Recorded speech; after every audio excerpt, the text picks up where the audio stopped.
Assalamualaikum warahmatullahi wabarakatuh. Perkenalkan, nama saya Yori Surya Cipta, NRV 20403007, mahasiswa program studi ekonomi pembangunan Fakultas Ekonomi dan Bisnis Universitas Pasundan Bandung. Saya akan mempresentasikan mengenai proposal penelitian saya mengenai pengaruh industrialisasi terhadap tingkat tenaga kerja dan kesejahteraan masyarakat di Kabupaten Subang.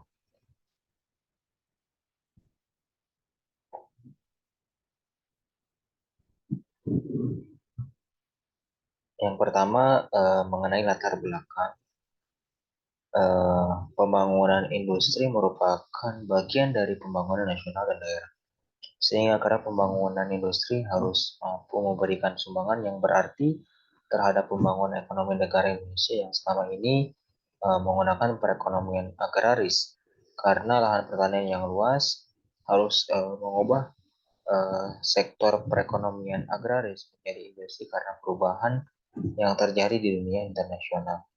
Tentunya dampaknya akan terjadi dalam masyarakat dapat diamati dari sudut pandang ekonomi, yaitu dengan adanya pembangunan industri di suatu wilayah tentu akan menyebabkan perubahan dan peningkatan dalam struktur perekonomian masyarakat, sektor kawasan industri, kemudian pemerintah daerah, serta pemerintah pusat. Adapun untuk perumusan masalah yang telah terurai, beberapa masalah pokok yang akan dibahas penulis, yaitu pertama bagaimana pengaruh jumlah pengangguran terhadap perkembangan industrialisasi di Kabupaten Subang. Yang kedua, bagaimana pengaruh jumlah tenaga kerja terhadap perkembangan industrialisasi di Kabupaten Subang. Yang ketiga, bagaimana pengaruh upah minimum kabupaten terhadap industrialisasi di Kabupaten Subang. Adapun untuk tujuan penelitian antara lain pertama mengetahui pengaruh jumlah pengangguran terhadap perkembangan industrialisasi di Kabupaten Subang, kemudian mengetahui pengaruh jumlah tenaga kerja terhadap industrialisasi di Kabupaten Subang, tiga mengetahui pengaruh upah minimum kabupaten atau UMK terhadap industrialisasi di Kabupaten Subang. Kemudian mengenai bab 2 tentang kerangka teori. Yang pertama, landasan teorinya itu industri adalah hanya mencakup industri pengolahan, yaitu suatu kegiatan ekonomi yang melakukan kegiatan mengubah suatu barang dasar mekanis, kimia, atau dengan tangan sendiri sehingga menjadi barang setengah jadi dan atau barang jadi. Kemudian barang yang kurang nilainya menjadi barang yang lebih nilainya dan sifatnya lebih kepada pemakaian akhir. Pada tahun 2002, Badan Pusat Statistik atau BPS dalam buku tahun membagi industri berdasarkan aspek tenaga kerja. Dalam hal ini, industri dibagi menjadi 4, yaitu industri besar, industri sedang, industri kecil, dan industri rumah tangga. Dampak positif dan dampak negatif mengenai perkembangan industri diantaranya adalah terjadinya arus urbanisasi yang cukup tinggi, banyak pencemaran lingkungan baik dalam udara, air maupun tanah, dan masih banyak lagi dengan beberapa faktor lainnya. Kemudian dampak negatif yang sudah terjadi akibat berkembangnya industri Indonesia. Indonesia mendorong pertumbuhan ekonomi nasional yang sangat berpengaruh terhadap pendapatan masyarakat eh, sekitar wilayah kawasan industri. Dengan adanya industri, pemerintah dibantu oleh sektor-sektor yang berkembang di bidangnya. Di antaranya dampak yang telah diuraikan di atas, penulis melakukan penelitian mengenai dampak atau pengaruh industri terhadap ekonomi dan sosial masyarakat kawasan industri.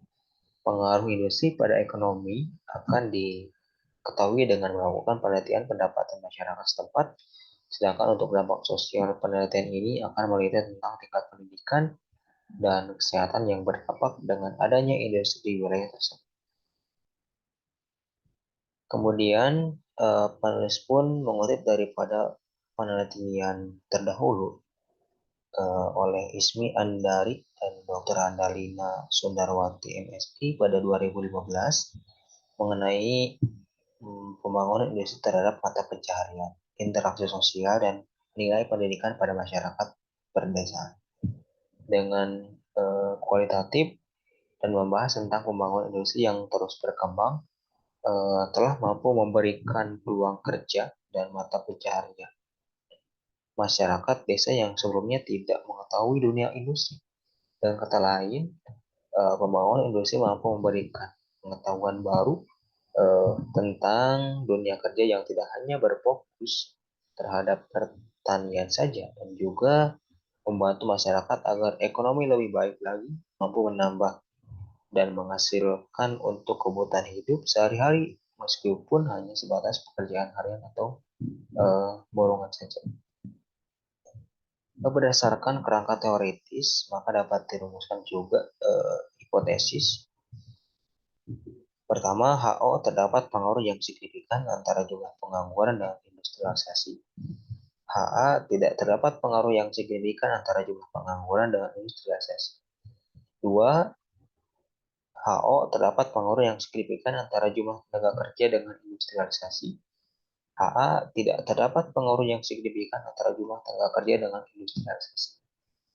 3. HO terdapat pengaruh yang signifikan antara UMR dengan industrialisasi. HA tidak terdapat pengaruh yang signifikan antara UMR dengan industrialisasi. Adapun untuk jenis data yang penulis ambil, yaitu dengan jenis penelitian ini menggunakan data yang bersifat kuantitatif. Kemudian dengan metode analisis data yang digunakan dalam penelitian ini yaitu dengan menggunakan data panel. Adapun untuk persamaan secara matematis, Y sama dengan fungsi daripada X1, X2, dan X3. Dengan Y sama dengan jumlah industri manufaktur, X1 upah minimum kabupaten, X2 jumlah tenaga kerja, X3 jumlah pengangguran. Kemudian mengenai metode ataupun estimasi regresi data panel. Yang pertama, metode fixed effect. Fixed effect atau efek tetap adalah objek yang memiliki konstan tetap besarnya untuk berbagai periode tertentu. Demikian juga dengan regresinya tetap besarnya dari waktu ke waktu atau time invariant untuk membedakan satu objek dari objek lainnya. Digunakan variabel dummy, oleh karena itu model ini disebut dengan least square dummy variable dan disingkat LSDV. Kemudian ada metode random. Digunakan untuk mengatasi kelemahan metode efek tetap yang digunakan variabel dummy, sehingga model mengalami ketidakpastian. Dengan metode efek random menggunakan rasio 2 yang diduga memiliki hubungan antara waktu dan objek. Ketiga, metode common, yaitu teknik yang paling sederhana untuk mengestimasi model regresi data panel. Pendekatan ini mengabaikan heterogenitas antar unit. Kemudian diasumsikan bahwa pelaku data antar unit cross section sama dalam kurun waktu dalam mengestimasi model common effect dapat dilakukan dengan metode ordinary.